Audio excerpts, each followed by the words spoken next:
Aqui estou eu para mais uma reflexão da nossa série que eu estou chamando de Éden do Amor, ou seja, Paraíso do Amor, que é uma série de vídeos onde a gente percorre textos bíblicos que falam sobre a felicidade a dois, o relacionamento amoroso. Alguns relacionamentos amorosos deram muito certo, trazem muito aprendizado para nós, alguns foram um verdadeiro desastre, cercados de infidelidade, da ambiguidade humana, de atitudes altamente questionáveis. E obviamente que nós estamos falando de uma sociedade bastante primata, no sentido de primitiva, né? Nos seus costumes, nas suas ideias. A nossa sociedade evoluiu muito a respeito de relacionamento humano, porém, mesmo sendo histórias escritas há 4.000 anos, 6.000 anos atrás, nós podemos aprender muitas coisas boas, seja pela afirmação positiva do que elas trazem, ou seja pela negação daquilo que os humanos aqui retratados viveram. Então, venha comigo. Essa série se chama Éden do Amor, porque, de fato, né, o amor é o que fornece aos seres humanos o verdadeiro paraíso. Não existe paraíso sem amor. Então é quase que uma redundância esse título, mas eu não encontrei uma expressão melhor para essa série. Espero que você esteja curtindo. Se você não assistiu o primeiro vídeo da série, onde eu falei sobre o amor e a igualdade, vai aparecer um card aqui em cima, você pode assistir esse vídeo depois de terminar esse. E eu vou continuar a leitura justamente de onde nós paramos. Diz o seguinte: então o Senhor Deus formou o homem do pó da terra. Olha que interessante. E soprou em suas narinas o fôlego de vida. E o homem se tornou um ser vivente. Ou seja, Deus forma o homem da terra, cria então um boneco de carne, né? E depois sopra sobre ele o fôlego de vida e ele se torna um ser vivente. Agora não é mais um boneco, agora ele tem vida. Ele tem vontades, ele tem imaginação, intelectualidade. E Deus coloca esse homem no jardim que ele vai chamar de Éden. Guarde essa informação, tá bom? O homem feito do pó da terra e recebendo de Deus o fôlego de vida. E aí, olha que interessante. Deus coloca o homem no jardim do Éden para cultivar dele e para cuidar dele e cultivá-lo. E depois Deus vai dizer o seguinte: não é bom que o homem esteja só. Farei para ele alguém que o auxilie e lhe corresponda. E daí, depois que formou todos os animais, o campo e todas aquelas coisas, e depois que o homem deu nome a todos os rebanhos domésticos, olha que interessante. Então o homem ali, ele vai se deparar com todos os bichos, todos os animais que voam, todos os animais que estão ali próximos dele, ele vai nomeando um a um, né? E ele vai percebendo justamente a natureza, macho e fêmea, de toda a criação. Mas ele não tem alguém que lhe corresponda, né? Ele não tem alguém, por exemplo, que realmente ele possa dizer: é meu par, pertence à mesma natureza que eu, ou seja, tem as mesmas características, alguém para ele andar junto, caminhar junto, né? E então Deus fez o homem cair em sono profundo, enquanto este dormia, tirou-lhe uma das costelas, fechando o lugar com carne. E com a costela que havia tirado do homem, o Senhor Deus fez uma mulher e a levou até ele. Então vamos parar aqui a leitura por enquanto, para a gente refletir isso. O homem sendo feito do pó da terra e a mulher sendo feita a partir da costela do homem. A primeira coisa que eu consigo inferir, né, sobre esse texto é a ideia de que nós fomos tirados do pó da terra. E é para a terra que a gente volta, né? E é muito interessante a gente pensar nisso como um instrumento de humanização e de humildade perante as nossas tentativas de endeusamento pessoal. Ou seja, nós temos uma tendência de querermos o poder. E o poder para fazer, o poder para ter, o poder para realizar as coisas. E isso não tem necessariamente nenhum tipo de problema ou de desvio moral, porque é graças à busca pelo poder que nós temos a ciência presente de maneira tão avançada como hoje nós temos. É o poder de realizar as coisas de uma forma melhor. É o poder de descobrir coisas. Então, dentro da curiosidade humana está também a relação de poder. Eu olho o mundo ao meu redor e eu digo, o que é que tem ali? E ao descobrir o que tem ali, eu também faço a pergunta, como eu posso transformar esse negócio que eu descobri em algo que facilita a vida humana, que melhora o meu jeito de lidar com as outras coisas que estão ao meu redor. Foi assim que a gente criou a roda, foi assim que a gente criou a tecnologia dos carros, foi assim que a gente saiu da Terra, foi à Lua, visita Marte, enfim, estuda as estrelas. É a partir do desejo pelo poder, que sempre, quando a gente fala sobre desejo de poder, a gente fala disso de uma maneira negativa. Porque, de fato, se o desejo pelo poder for controlado pela nossa arrogância, pela nossa presunção, pelo nosso orgulho, pelo nosso egoísmo, nós nos tornamos surtados pelo poder, nós transformamos o poder numa maneira de subjugar outras pessoas.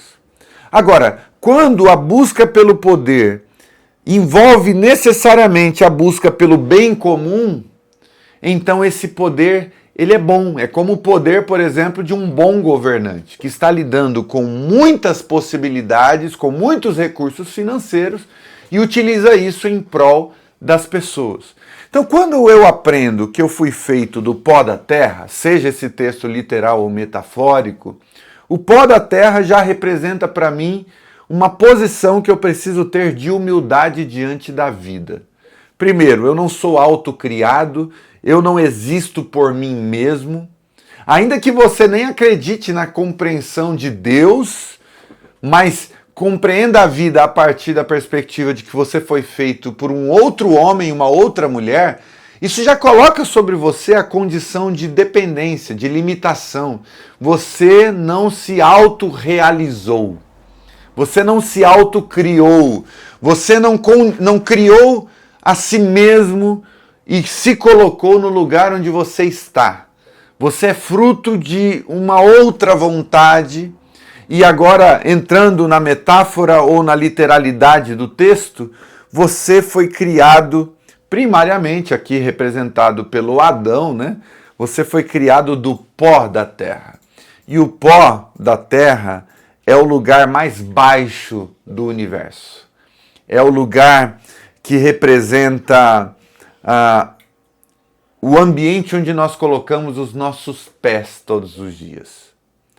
Então é muito simbólico quando, por exemplo, Jesus, né, ele na situação daquela última ceia, ele lava os pés dos discípulos, ele se curva, né? Em todas as culturas humanas, o ato de se curvar é um ato de auto-humilhação, é um ato de servidão, de reverência. Olha que interessante. Então, de respeito, de dizer, olha, eu o considero como uma pessoa importante, ou uma pessoa que merece honras. Então, guarde isso, nós fomos feitos do pó da terra. E para o pó da terra a gente volta. Quando a gente termina o nosso ciclo terreno, a gente volta para lá. A gente volta para esse ambiente ou para esse lugar mais raso, mais baixo da existência. A gente começa ali e termina ali. Eu gosto muito dessa mensagem, né, de que a gente não trouxe nada para esse mundo e a gente também não leva nada materialmente falando desse mundo. Então você era pó e daqui a algum tempo, depois de enterrado, você vira pó de novo. Então isso, olha, se a gente aplicar isso ao casamento, meu Deus, nós deveríamos cultivar uma mentalidade de humildade dentro da relação a dois, só por essa compreensão. A gente deveria cultivar essa mentalidade de humildade na vida toda. Parar de achar que alguém que tem menos dinheiro é menos importante, alguém que tem menos estudo é menos importante. Parar de achar que pessoas que têm um alto cargo, por exemplo, na política, na economia, nas igrejas ou qualquer outro lugar, ou no hall de fama, né? Essas pessoas são mais importantes do que a gente. Aprender que realmente o melhor caminho para se viver é o caminho da humildade. O próprio Jesus vai dizer isso, né? Aprendam de mim que sou manso e humilde de coração. Então mesmo ele sendo Deus, ele é humilde e manso de coração. Então essa é a primeira mensagem, a primeira pergunta que eu faço a mim mesmo. Eu sou um marido humilde em relação à maneira como eu trato a minha esposa? Eu a elogio, eu a honro, eu reverencio no sentido de demonstrar a importância que ela tem para mim, não de maneira acrítica, sem reflexão ou em qualquer circunstância, mas como um ato de amor, a humildade como um ato de amor ao outro. Entendendo que, mesmo sabendo que nós somos iguais em importância, você confere ao outro a graça de uma importância maior no seu coração, porque você o ama, então você o deseja, então você quer que o outro se sinta bem, se sinta acima, e você o serve por causa disso. Você o surpreende, você deseja fazer gentilezas. É isso que a humildade produz. A humildade não produz uma pessoa que se humilha no sentido de se escravizar. Mas a humildade traz sobre nós uma consciência de que nós queremos ajudar, nós queremos servir, nós queremos... Sabe aquela... Eu gosto dessa metáfora, né? Quando você quer pular o muro e você dá pezinho para o outro, você se torna esse suporte para o outro crescer nos seus potenciais. Então, assim, só essa metáfora do pó da terra, para mim, já ela é cheia de significados, ela é muito rica. E aí vem a ideia de que a mulher é feita do lado do homem, da costela do Adão. E é interessante que o homem é tido como um ser incompleto. Não é bom que o homem esteja só. É como se houvesse uma profunda solidão. É como se o homem e a mulher, de alguma maneira, se completassem, se complementassem na experiência humana. De tal maneira que a mulher não pode dizer, eu não preciso de ninguém, porque uma vez que o homem tem que reconhecer humildemente que veio do pó, ela precisa também reconhecer humildemente que ela é criada por Deus a partir de uma humanidade já existente. E aí é muito simbólico essa coisa da costela que fica ao lado para mostrar novamente aquela compreensão do vídeo passado sobre igualdade. Ela não é feita dos pés do homem, ela não é feita da cabeça do homem, como que simbolizando algo acima, nem algo abaixo, mas ela é feita de algo lateral, de algo lado a lado, de algo que representa a igualdade. E aí eu acho fantástico isso, porque Deus é quem leva a mulher até o primeiro homem. E a resposta desse homem à apresentação de Deus é a seguinte: disse então o homem, esta sim é osso dos meus ossos e carne da minha carne. Ela será chamada mulher, porque do homem foi tirada. Por essa razão o homem deixará pai e mãe, se unirá à sua mulher, e eles se tornarão uma só carne. No hebraico, essa expressão, esta sim é o osso dos meus ossos, é equivalente àquela ideia do eureka, caramba, incrível, meu Deus, agora sim, entende? E eu acho que é esse espanto que está presente em toda a história da humanidade, que é o espanto do encantamento. Para mim,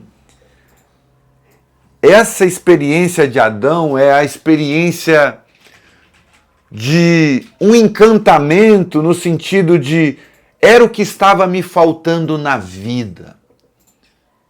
Isso porque ele estava num jardim perfeito, lindo.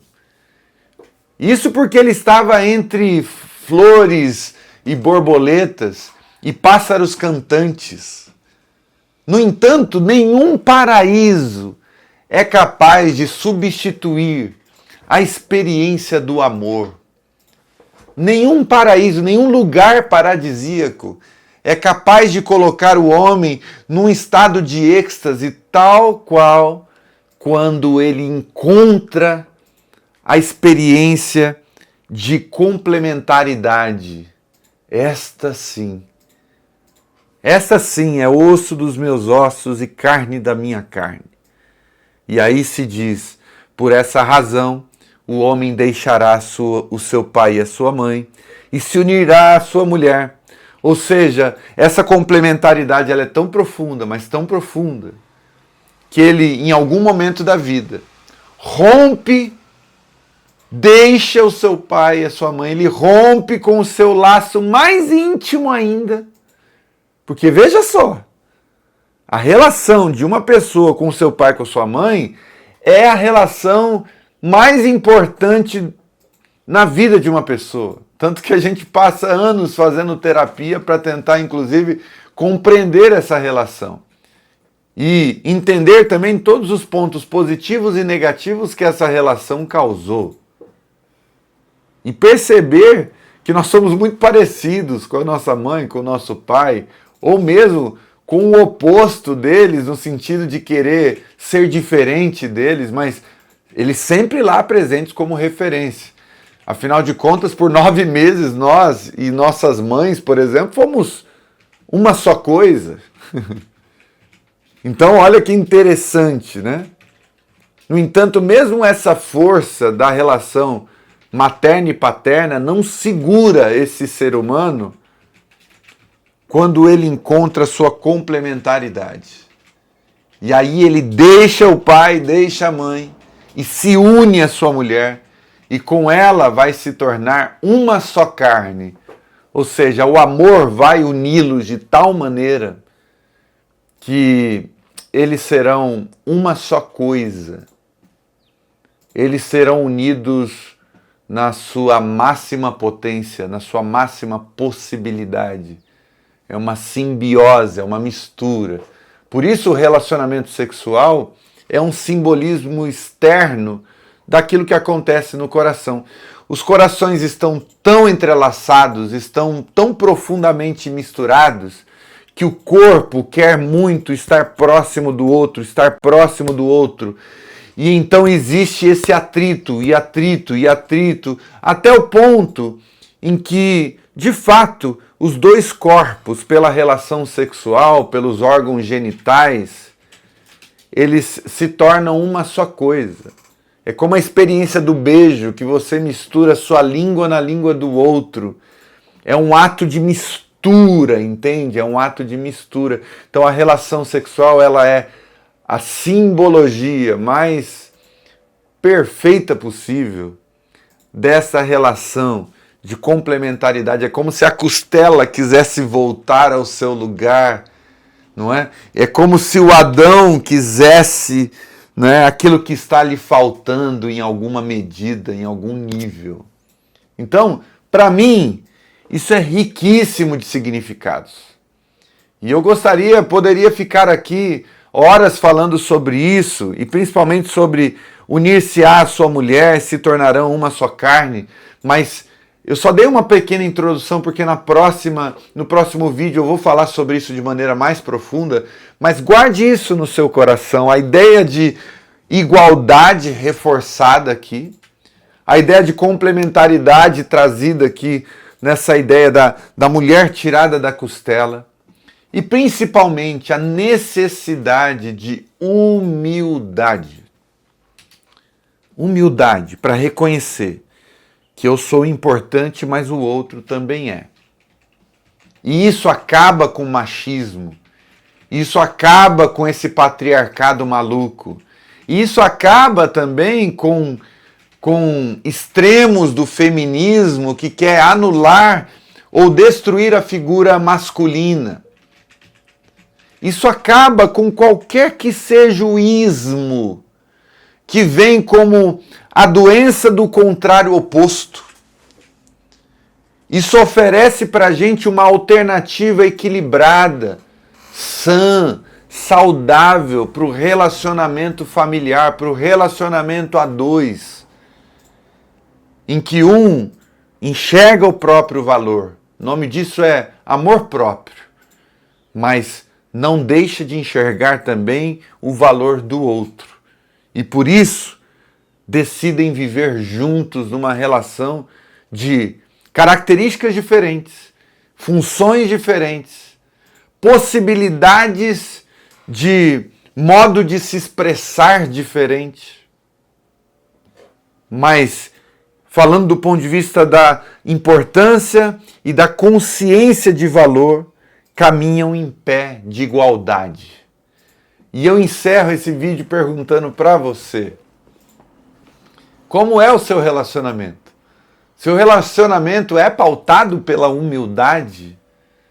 No seu relacionamento você reconhece que precisa do outro e o outro reconhece que precisa de você?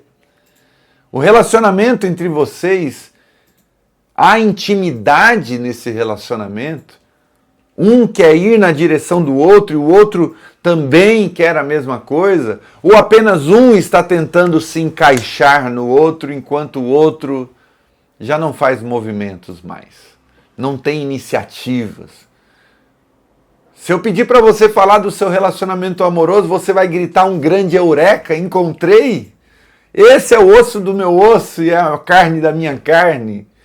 Se você for convidado a falar da sua esposa, é assim que você a trata? Eureka! Ah, você quer falar sobre isso? Pois eu vou falar com muita alegria, porque ela é osso dos meus ossos e carne da minha carne.